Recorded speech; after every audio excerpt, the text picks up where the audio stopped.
Chapter 2 At Green Gables. And so the next morning, Marilla said, "Well, Anne, Matthew and I have decided to keep you. Only if you're a good girl, of course."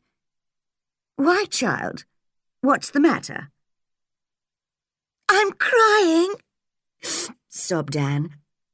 "because I'm very happy. It's beautiful here. People say I'm very bad, but I'll try very hard to be good. Oh, thank you. Thank you." "Now, stop crying, child," said Marilla a little crossly, "and listen. We're going to adopt you and send you to school after the summer holidays." Anne stopped crying. "Can I call you Aunt Marilla? I've never had any family at all, so I'd really like to have an aunt. We could imagine that you're my mother's sister." "I couldn't," answered Marilla firmly. "Don't you imagine things?" asked Anne, surprised. "No, I don't," Marilla replied. "I do my housework and look after Matthew and go to church on Sunday. There's no time for imagining things in this house. Just remember that, Anne." Anne was silent for a few minutes. Then she said, "Marilla, do you think I'll find a best friend in Avonlea? Someone who really understands me and knows all my secrets. I've always wanted a friend like that." "Our friends, the Barrys, have a daughter called Diana, who's 11 like you. But if you want to play with her, you'll have to be very good. Mrs. Barry is very careful about Diana's friends." "Diana. What a beautiful name," said Anne excitedly. "Her hair isn't red, is it? I hope it isn't." She looked sadly at her red plaits. "I hate my hair." "Diana has dark hair. She's a good, clever girl. Try to be like her, Anne." When the two girls met, they knew at once that they would be good friends. They often played together in the fields or by the river or in the garden. In the morning, Anne helped Marilla with the housework.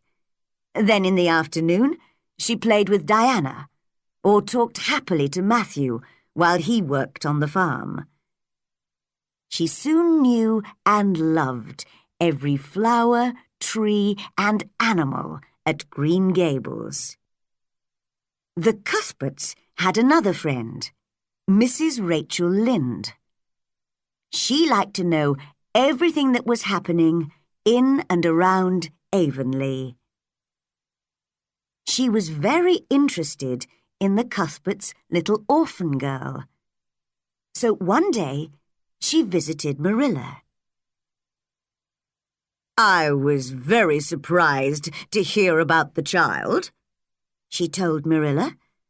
"So you and Matthew have adopted her." "I'm surprised myself," answered Marilla with a smile. "But she's a clever little thing, you know, and she's always dancing or singing or laughing." Mrs. Lynde shook her head sadly. "What a mistake, Marilla. You've never had any children yourself, so how can you look after her?" Just then, Anne ran in from the garden. She stopped suddenly when she saw a stranger in the kitchen. Mrs. Lynde looked at the thin little girl in the short dress with her freckled face and red hair. "Isn't she thin, Marilla?" she said. "Just look at those freckles, and hair as red as carrots." Anne's face went red. She ran up to Mrs. Lynde. "I hate you," she shouted angrily. "I hate you! You're a horrible, fat old woman!" And she ran upstairs. "Oh, dear, oh, dear," said Mrs. Lynde. "What a terrible child!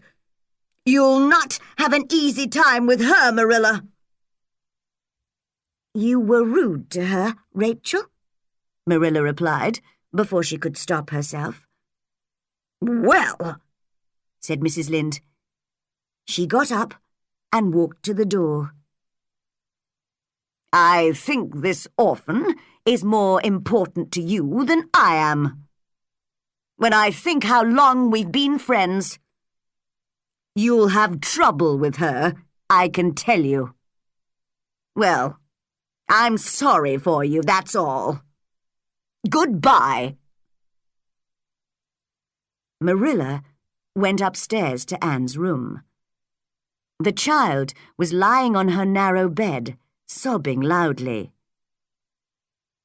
"You mustn't get angry like that, Anne. Mrs. Lynde is my friend, and you were very rude to her." "She was rude to me," said Anne.